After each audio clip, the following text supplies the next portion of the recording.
দেখি এই যে চার বাংলা মন্দির, এই যে গ্রাম বড়নগর, এটা কিন্তু 2024-এর শ্রেষ্ঠ পর্যটন গ্রাম হিসাবে নির্বাচিত হয়েছে। আর এই মন্দিরটা 350 বছরের পুরনো মন্দির। রানী ভবানী সেই সময় তৈরি করেছিলেন। পোড়ামাটির কারুকার্য করা মন্দিরগুলোর মধ্যে সব থেকে আকর্ষণীয় মন্দির হলো এই চার বাংলা মন্দির, যার সামনে আমি এখন দাঁড়িয়ে আছি। এই চার বাংলা মন্দিরের অংশটা কত বড়, আর দরজার ডিজাইনগুলো দেখো কত সুন্দর করে তৈরি করা। তো এই যেটা তোমরা দেখতে পাচ্ছ, এটা কিন্তু সেই রানী ভবানীর রাজবাড়ি, বা অনেকে কাছারি বাড়িও বলে। দেখো কত যে রানী ভবানী সম্বন্ধে আমাদের মানে পূর্বপুরুষদের কাছ থেকে যেরকম আমরা জেনেছিলাম আর কি, যে রানী ভবানী ছিলেন একজন স্বশাসিত সম্রাজ্ঞী, অর্থাৎ তিনি নিজেই নিজের রাজত্ব শাসন করতেন এবং নাকি সর্বধর্ম সমন্বয় সবাইকে সম্মান করতেন, সবাইকে নিয়ে তিনি চলতে ভালোবাসতেন। এবং তিনি অনেকটা সিরাজদৌল্লা পিরিয়ডে এই পঞ্চমুখী শিব মন্দির সারা ভারতবর্ষে মাত্র দুটো আছে, একটা আছে মধ্যপ্রদেশে আর একটা আছে মুর্শিদাবাদেরই বড়নগরে।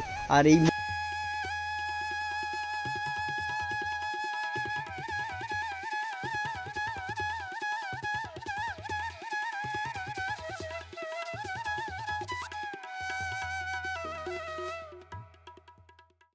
নমস্কার বন্ধুরা, আমার নতুন একটা ভিডিওতে আপনাদের সবাইকে স্বাগতম।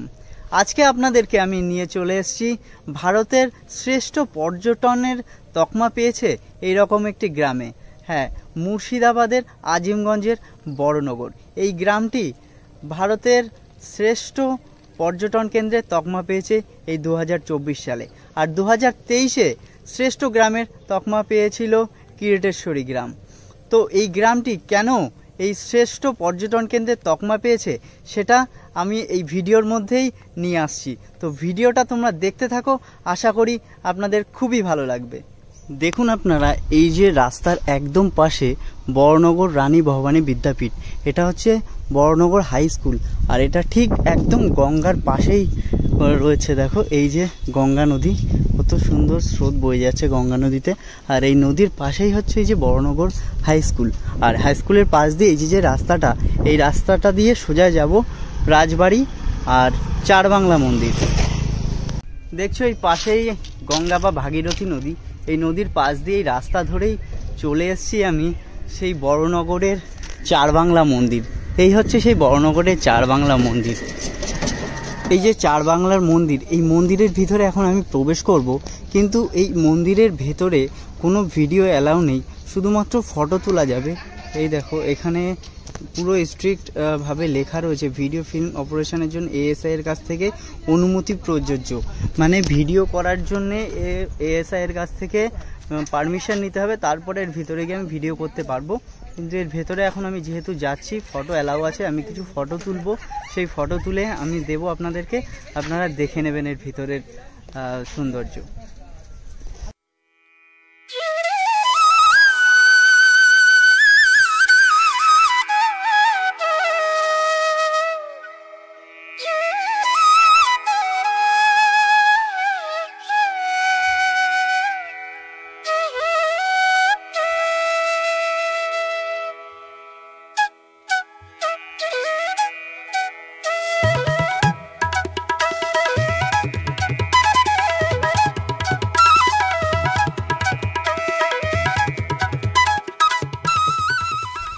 আমি এখন এসে উপস্থিত হয়েছি মুর্শিদাবাদের আজিমগঞ্জের বড়নগর গ্রামে।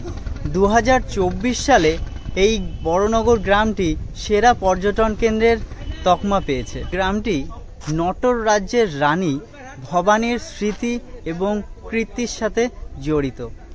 2023 সালে সেরা গ্রামের তকমা পেয়েছিল কিন্তু কিরিটেশ্বরী গ্রাম, সেটাও কিন্তু রানী ভবানীর আদলে তৈরি করা। আর এই 2024-এ সেরা পর্যটন কেন্দ্রের তকমা পেয়েছে এই বড়নগর গ্রাম। একসময় কিন্তু এই বড়নগরকে দ্বিতীয় বারাণসীও বলা হতো। তার কারণ হচ্ছে এখানে গয়া এবং কাশী নির্মিত ছিল। নটর রাজবংশের গঙ্গাবাস ছিল এই বড়নগরে, সেই জন্যেই রানী ভবানী গঙ্গা তীরের এই বড়নগরে প্রচুর দেবদেবীর মন্দির প্রতিষ্ঠা করেছিলেন। পোড়ামাটির কারুকার্য করা মন্দিরগুলোর মধ্যে সব থেকে আকর্ষণীয় মন্দির হলো এই চারবাংলা মন্দির, যার সামনে আমি এখন দাঁড়িয়ে আছি। এই মন্দিরটি 4টি একচালা বাংলা মন্দির, যার জন্য একে চারবাংলা মন্দির বলে। আর এই মন্দিরের মধ্যে শিবলিঙ্গ অবস্থিত। তো বলে রাখি, আপনারা এই মন্দিরে কিভাবে আসবেন। আপনারা ট্রেনে আসতে হবে, কাটোয়া রামপুরহাটগামী ট্রেন ধরে আজিমগঞ্জ সিটি জংশনে নামতে হবে। সেখান থেকে টোটো ধরে 10 টাকার বিনিময়ে আপনারা এখানে খুব সহজেই চলে আসতে পারবেন। আর কিছু কিছু ট্রেন আছে যেগুলো আজিমগঞ্জ সিটি স্টেশনে দাঁড়ায় না, আপনারা অ্যাপ দেখে নেবেন, কারণ এক্সপ্রেস ট্রেনগুলো কিন্তু ওখানে দাঁড়ায় না। আরেকটা রুট আছে, সেই রুট দিয়েও আপনারা আসতে পারেন। সেটা হচ্ছে রানাঘাট লালগোলাগামী ট্রেন ধরে জিয়াগঞ্জে নামতে হবে। হ্যাঁ, সেই জিয়াগঞ্জ যেখানে অরিজিৎ সিংয়ের বাড়ি, সেই জিয়াগঞ্জ নেমে আপনাদের আসতে হবে দেবীপুর ঘাট টোটোতে করে। সেই দেবীপুর ঘাট পার হয়ে ঠিক এই মন্দিরে চলে আসতে পারবেন। আমি দেবীপুর ঘাটটা আপনাদেরকে দেখিয়ে রাখি। এই হচ্ছে দেবীপুর ঘাট। এই ঘাট পার হয়ে এই পাশ থেকে আসতে হবে এই মন্দিরে। তো রুটটা আমি খুব সহজেই চিনিয়ে দিলাম। আর যদি কারোর এই রুট চিনতে অসুবিধা হয় আমাকে অবশ্যই কমেন্ট করবেন, আমি আপনাদেরকে রুট বলে দেবো। এই হচ্ছে চারবাংলা মন্দির। আর চারবাংলা মন্দিরের ঠিক একদম পাশেই একটা ভাঙাচোরা ঘর মতন আছে। এটা হচ্ছে চারবাংলা মন্দিরের একটা অংশ। এটা হচ্ছে বহু পুরনো আমলের এই মন্দিরটা। তো দেখো এই যে ঘরবাড়ির কি অবস্থা হয়ে রয়েছে। চলো ভেতরের দিকে একটু প্রবেশ করব। ভেতরে যাওয়ার জায়গা রয়েছে, পুরো জঙ্গল হয়ে রয়েছে এর মধ্যে। দেখো এখান থেকে কত দূর পর্যন্ত, আমি আরো একটু ভিতরে চলে যাই। দেখো পুরের ভিতরে জঙ্গল হয়ে রয়েছে। ইটের ডিজাইনগুলো দেখো কত সুন্দর, আর জানলার ডিজাইনগুলো। এটা হচ্ছে রানী ভবানীর আমলে তৈরি করা এই মন্দিরটা। আর এই মন্দিরের পাশেই একটা মন্দিরের অংশ। এটা দেখো জঙ্গল হয়ে রয়েছে পুরো। আর এটা অনেকটা বড়, এই যে কক্ষটা দেখছো আরো সামনে অনেকটা বড় জুড়ে রয়েছে, জঙ্গল রয়েছে বলে দেখা যাচ্ছে না। দেখো দেখো চারবাংলা মন্দিরের অংশটা কত বড়, আর দরজার ডিজাইনগুলো দেখো কত সুন্দর করে তৈরি করা। এখান থেকে ওই শেষ মাথা পর্যন্ত আছে, কিন্তু জঙ্গলের জন্য দেখা যাচ্ছে না। চলুন এখন আপনাদেরকে নিয়ে যাব রাজরাজেশ্বরী মন্দির। আর এই মন্দিরে যেতে হবে, এই যে ভাঙা অংশটা আপনাদেরকে দেখালাম, এর পাশ দিয়ে যে রাস্তাটা চলে গেছে ঠিক এই রাস্তা দিয়ে চলে যাব সেই রাজরাজেশ্বরী মন্দিরের দিকে।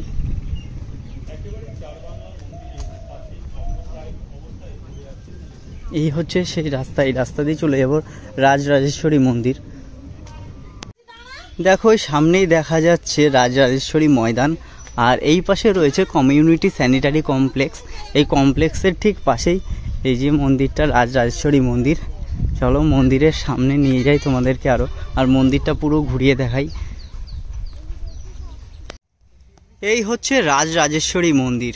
দেখো কত সুন্দর এই মন্দিরের কারুকার্য। চলো মন্দিরের ভেতরটা তোমাদেরকে ঘুরিয়ে নিয়ে আসি। অত্যন্ত দুঃখের সাথে জানাচ্ছি এই মন্দিরের ভেতর থেকে তোমাদেরকে দেখাতে পারছি না, কারণ এই মন্দিরটা বন্ধ রয়েছে, তালা দেওয়া। দেখো এখানে একটা তালা দেওয়া, আর মন্দিরের দরজায় একটা তালা দেওয়া।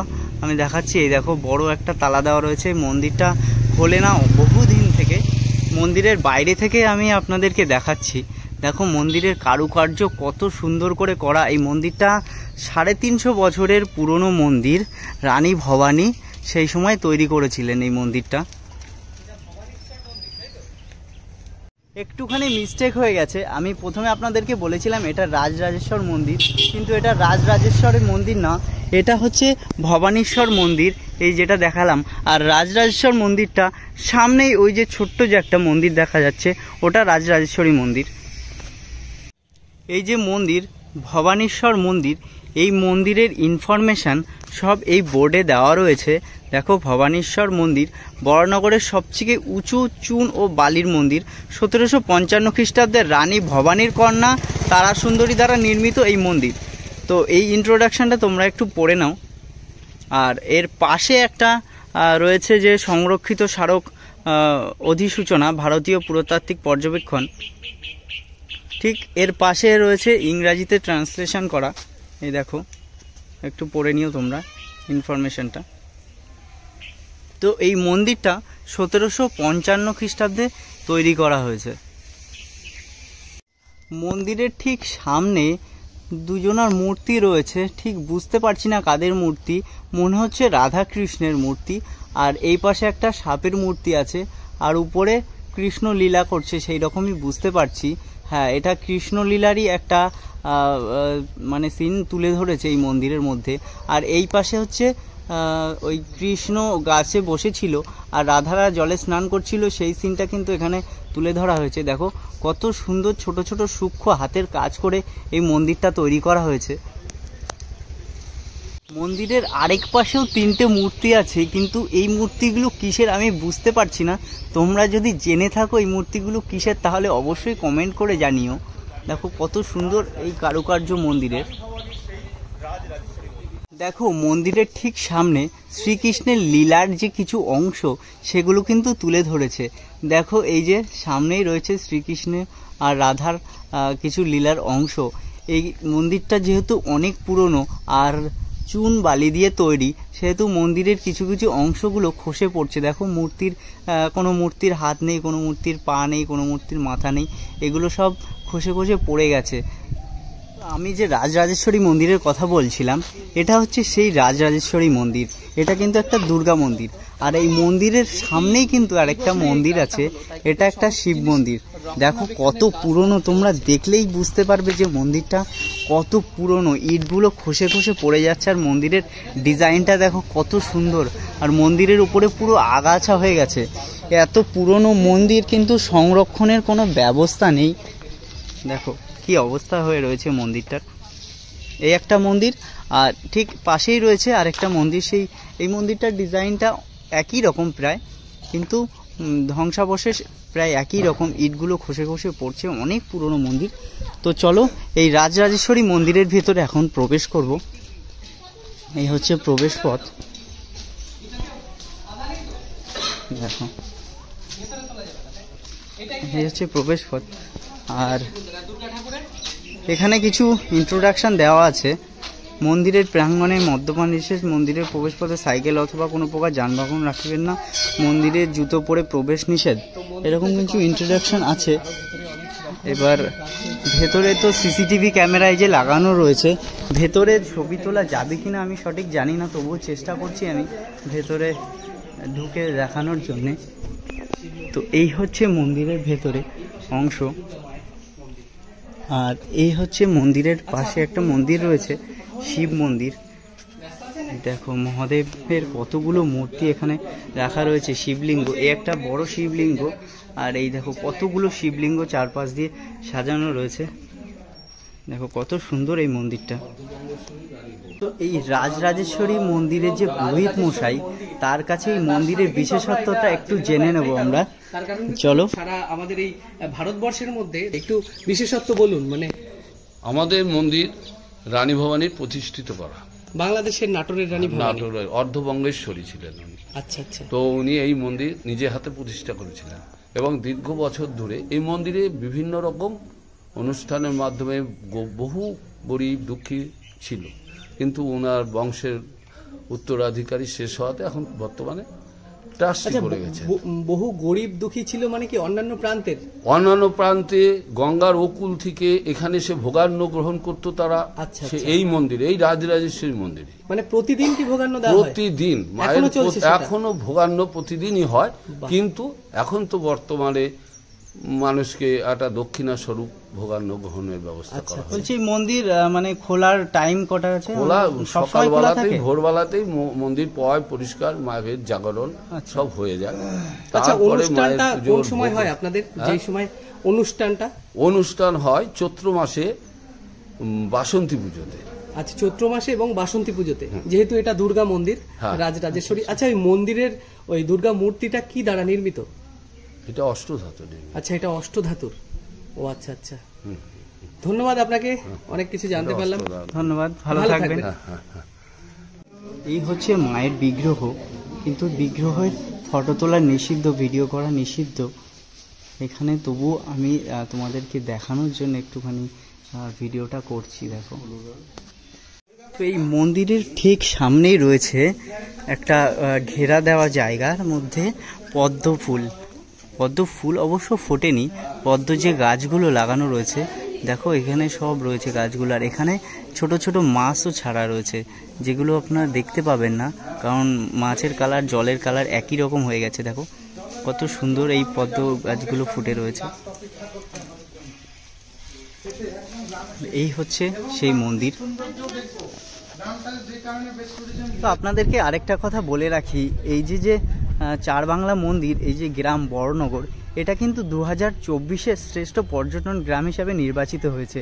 আর এই যে চার বাংলার মন্দিরটা, এই মন্দিরটা কিন্তু ভীষণ বড় মন্দির ছিল। দেখো এই যে আমি দেখালাম রাজরাজেশ্বরী মন্দির, এই মন্দিরটাও কিন্তু ওই মন্দিরের সাথে কানেক্টেড ছিল। এই যে দেখো ইটগুলো দেখলে বুঝতে পারবে, আর এগুলো সব নতুন করে তৈরি করা হয়েছে। আর এই একটা মন্দির, এই একটা মন্দির, এইটা হচ্ছে মেন গেট ছিল মন্দিরের। এই দেখো এত বড় গেট ছিল।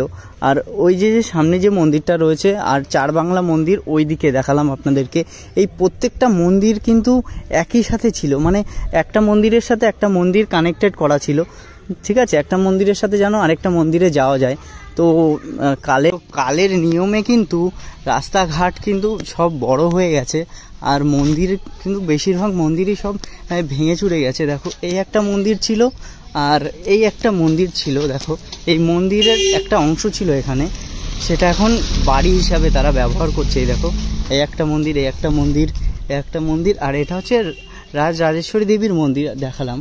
আর এখানে একটা মন্দির ওই যে দেখালাম তোমাদেরকে, আর ওই যে দেখা যাচ্ছে ওটা হচ্ছে চার বাংলা মন্দির। এই মন্দিরগুলো সব একসাথে কানেক্টেড ছিল, ঠিক আছে? আর তোমাদেরকে দেখালাম এই যে হচ্ছে মন্দিরের মেন রাস্তা ছিল।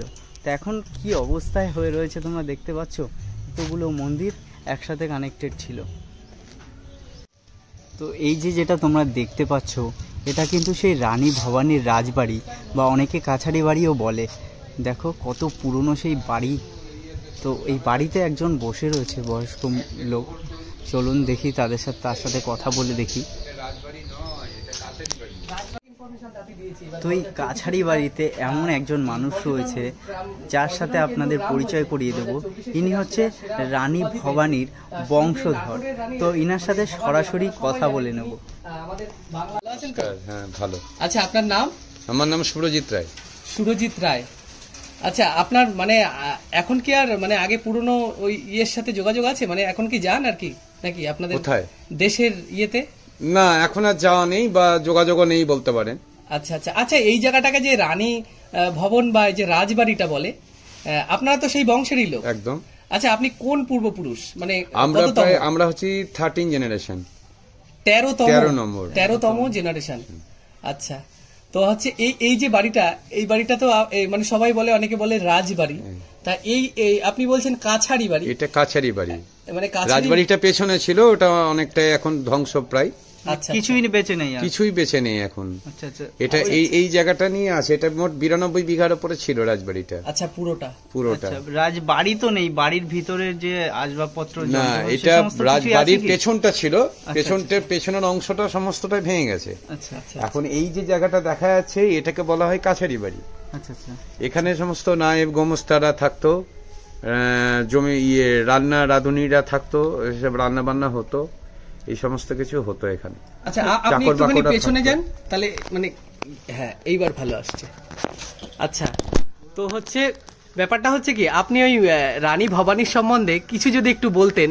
যে রানী ভবানী সম্বন্ধে আমাদের মানে পূর্বপুরুষদের কাছ থেকে যেরকম আমরা জেনেছিলাম আর কি, যে রানী ভবানী ছিলেন একজন স্বশাসিত সম্রাজ্ঞী, অর্থাৎ তিনি নিজেই নিজের রাজত্ব শাসন করতেন, এবং নাকি সর্বধর্ম সমন্বয় সবাইকে সম্মান করতেন, সবাইকে নিয়ে তিনি চলতে ভালোবাসতেন। এবং তিনি অনেকটা সিরাজদৌল্লা পিরিয়ডে সময়কার, আর মানে রবার্ট ক্লাইভ যখন একবার মানে সিরাজদৌল্লার চরিত্রগত কারণে অনেক সময় অনেক কথা বলেছিলেন রানী ভবানীকে, কিন্তু বলেছিলেন আমরা খাল কেটে ইংরেজদেরকে ডেকে আনতে চাই না। একদম উনি বলেছিল একদম। তিনি রবার্ট ক্লাইভ বলেছিলেন যে আপনি আমাদের সঙ্গে মৈত্রী করুন, তাহলে আমরা সিরাজদৌল্লাকে তাড়িয়ে দিতে পারি। আচ্ছা, তো যেহেতু নবাব ছিলেন তখন, তিনি ছিলেন নবাব, আর ইনি ছিলেন স্বাধীন রাজা। তখনকার দিনে দুই রকমের রাজা ছিল, একটা হচ্ছে স্বাধীন রাজা, একটা করদ রাজা। হ্যাঁ, যারা সমস্ত ট্যাক্স দিয়ে নবাবদের আন্ডারে যারা চাকরি করতেন, মানে রাজত্ব করতেন। আর ইনি ছিলেন স্বাধীন নবাব, মানে স্বাধীন রাজা হিন্দুদের মধ্যে। আচ্ছা, অর্ধবঙ্গেশ্বরী বলা হতো, যেহেতু অর্ধবঙ্গেশ্বরী, অর্ধ বাংলার তিনি মালিক ছিলেন। তো রবার্ট ক্লাইভকে চুরিয়া সিঁদুর নিয়ে পাঠিয়ে দিয়েছিলেন তিনি। আচ্ছা আচ্ছা, মানে যে না, আমরা খাল কেটে কুমির ডেকে আনতে চাই না, মানে চুরি পড়ে থাকো তোমরা, হ্যাঁ, এরকম একটা ব্যাপার। তোমরা যদি লড়াই করতে হয় তো সিরাজদৌল্লাহকে এমনিই হারাও। সিরাজদৌল্লাহকে যখন এখানে মানে বড়নগর প্রায় ঢুকছিল তার আগেই ধরে নিয়েছিল, নাহলে সিরাজদৌল্লাহকেও মরতে হতো না, সিরাজদৌল্লাহ বেঁচে যেত। সিরাজউদ্দৌলাকে তো মীর জাফরের ছেলে মিরান নিয়ে গিয়ে হত্যা করলো তার বাড়িতে। হ্যাঁ, পালাচ্ছিল তো ওই সময় জুতো দেখেও চেনে নাই, সিরাজদৌল্লাহ জুতো দেখে চিনে নেওয়া হয়েছিল। আচ্ছা, হ্যাঁ, তো জুতোটা যদি না দেখ মানে যদি রানী ভবানীর এরিয়ায় পড়ে যেত তাহলে তাকে মারা যেত না, আর আমাদের 200 বছর শাসনাধীনও থাকতে হতো না। একদম একদম। আচ্ছা, বলছি রানী ভবানী কি শেষ সময়টা এখানে কাটিয়েছিলেন? হ্যাঁ, শেষ সময় এখানে কাটিয়েছিলেন। শেষ সময় উনি একেবারে এখানেই কাটিয়েছিলেন? এখানেই কাটিয়েছিলেন, মানে এই বরানগরে। বরানগরে, বা এই বাড়িতেই, পুরো এই বাড়িতেই। হ্যাঁ, বাহ। বলছি রানী আচ্ছা, ওনার কি কোনো স্মৃতি কিছু আছে? অবশ্যই সেরকম কিছু নেই, দু একটা ছবি আমাদের পূর্বপুরুষদের ইয়েতে আছে, তবে যেহেতু তখন অবিভক্ত বাংলা ছিল, বাংলাদেশেই মানে আর কি এখন বেশিরভাগ সেটা রয়েছে, ছবি ভালো মূর্তি আর কি ওখানেই রাখা। তবে ওনার কাজগুলো এখনো আমাদের, এখনো টেরাকোটার কাজ, অন্যান্য কাজগুলো এখানে। ওনার সেরা নিদর্শন হচ্ছে যেমন ঝাড়বাতি ছিল আগে আমাদের, এগুলো এখন এখানে নাই। বেলজিয়ামের কাজ, হ্যাঁ, তারপর আগেকার দিনে যে সমস্ত ঝাড়বাতি থাকতো, তলোয়ার থাকতো, বন্দুক থাকতো, সেই সব জিনিসগুলো আর আমরা দেখতে পাই না এই জেনারেশনে এসে। সেগুলো কি তথ্য সংস্কৃতি দপ্তর তারা মানে অনেকদিন আগেকার কথা, আমি ঠিক জানি না কি হয়েছে, কিন্তু এখন আর এগুলো আমরা দেখতে পাই না। এখন আমরা সবাই এমনি যেমন ভাবে আছি, নর্মালি ভাবেই চলছি। ঠিক আছে, অনেক ধন্যবাদ, অনেক কিছু জানতে পারলাম, ভালো থাকবেন। অনেক ধন্যবাদ আপনাকে। তো ওই যে দেখছো বিশেষ অট্টালিকা, এটা কিন্তু রাজবাড়ির একটা অংশ, ঠিক আছে। তো আজকে এমন একজন মানুষের সাথে আলাপ হলো যিনি হচ্ছে রানী ভবানীর বংশধর। তো আমাদের খুবই সৌভাগ্য যে তার সাথে আলাপ করতে পারলাম, তার সম্বন্ধে কিছু জানতে পারলাম, রানী ভবানীর সম্বন্ধে কিছু জানতে পারলাম। তো রানী ভবানীর যে রাজবাড়ি ছিল সেটা ছিল এই বাড়ির পেছন দিকটায়, সেটা কিন্তু এখন আর নেই, পুরো ধ্বংস হয়ে গেছে। আর রানী ভবানী কিন্তু শেষ বয়সে এখানটায় কাটিয়েছিলেন। তো এই যে দেখছো কাচারি বাড়িটা, এই কাচারি বাড়ির ঠিক পাশেই ছিল রাজবাড়ি। দেখো রাজবাড়ির এই যে কিছু ধ্বংসাবশেষ এই যে এখনো রয়েছে, আর এই দিকটাই পুরো ছিল রাজবাড়ি। সে রাজবাড়ির কিছুই কিন্তু নেই, শুধু এই মাত্র কাচারি বাড়িটাই পড়ে রয়েছে। আরেকটা দুর্ভাগ্যের জিনিস, রানী ভবানীর একটা গোপাল ছিল, সেই গোপাল উনি পুজো করতেন। তো এখন এই গোপাল দেখার জন্য আমরা ভেতরে যাচ্ছিলাম, কিন্তু গোপাল পুজো করে গোপাল এখন শয়নে চলে গেছে, যার জন্যে সেই গোপালটা দেখাতে পারলাম না, খুবই দুঃখিত আপনাদের কাছে। তো এই হচ্ছে রানী ভবানীর সেই বাড়ি। রানী ভবানীর তৈরি এই চার বাংলা মন্দির, আরও কিছু কিছু যে মন্দিরগুলো রয়েছে আমি আপনাদেরকে দেখালাম, এই মন্দিরগুলো কিন্তু আগে খোলা থাকতো, এখন বেশিরভাগ মন্দিরই বন্ধ রয়েছে। তার কারণটা আমি বলছি, এটা বড়নগর যখন 2024-এ শ্রেষ্ঠ পর্যটন কেন্দ্র হিসাবে নির্বাচিত হয়েছে, তখনও কিন্তু সব কিছুই খোলা ছিল, অবশ্য সোশ্যাল মিডিয়ার জন্যও খোলা ছিল। অনেকে এসছে ইউটিউব ভিডিও বানানোর জন্যে, আমাদের মতোই এসে এমন এমন কিছু টাইটেল, থাম্বনেল এবং এমন এমন কিছু কথা বলেছে যে এই মন্দির ভাঙা, এখান দিয়ে জল পড়ছে, এটা খারাপ ওটা খারাপ। এইগুলো করার জন্যে কিন্তু এখানকার যে পর্যটন বিভাগ আছে সেখান থেকে এই মন্দিরের ভেতরে প্রবেশ করে ফটো এবং ভিডিও তোলা পুরোপুরি নিষিদ্ধ করেছে।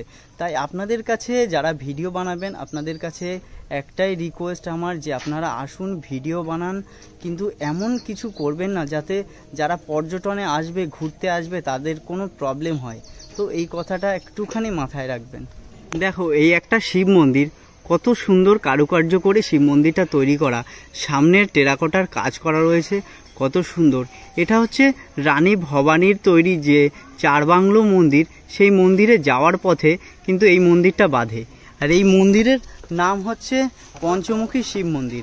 এবার আমি একটু বলে রাখি, এই পঞ্চমুখী শিব মন্দির সারা ভারতবর্ষে মাত্র দুটো আছে, একটা আছে মধ্যপ্রদেশে আর একটা আছে মুর্শিদাবাদেরই বড়নগরে। আর এই মুর্শিদাবাদের বড়নগরে যে পঞ্চমুখী শিব মন্দিরটা রয়েছে, এই যে এই শিব মন্দিরটা, এটা হচ্ছে কোষ্টি পাথরের তৈরি। আর মধ্যপ্রদেশে যেটা আছে সেটা হচ্ছে সাদা পাথরের তৈরি। তো দেখো এই যে কত সুন্দর মন্দিরটা, পঞ্চমুখী শিব মন্দির। এটা তালা বন্ধ রয়েছে বলে আমি আপনাদেরকে ভেতরে গিয়ে দেখাতে পারলাম না। দেখো এই হচ্ছে সেই পঞ্চমুখী শিব মন্দিরের প্রবেশ পথ। এই হচ্ছে মেন গেট, গেটে তালা বন্ধ রয়েছে, সেই জন্য আমি ভেতরে যেতে পারলাম না, আপনাদের দূর থেকেই মন্দিরটা দেখিয়ে দিলাম। রানী ভবানী ছিলেন কিন্তু নটরের রানী, এবং তাকে অর্ধ বাংলার রানীও বলা হয়, কারণ অর্ধেক বাংলার কিন্তু রানী ছিলেন তিনি। আর তার এই যে তৈরি চার বাংলা মন্দির, রাজরাজেশ্বরী মন্দির, এরকম আরও অনেক কার্যকলাপের জন্য কিন্তু কৃষি দপ্তর থেকে এই বড়নগরকে সেরা পর্যটন কেন্দ্র হিসাবে নির্বাচিত করেছেন। তো আমার এই ভিডিওটা এই পর্যন্তই। তো আমার এই ভিডিওটা তোমাদেরকে কেমন লেগেছে অবশ্যই তোমরা কমেন্ট করে জানিও। আর যারা আমার চ্যানেলে নতুন তারা অবশ্যই সাবস্ক্রাইব করে দিও। তো দেখা হবে তোমাদের সাথে পরের একটা ইন্টারেস্টিং ভিডিওতে। আজকের পর্যন্ত টাটা।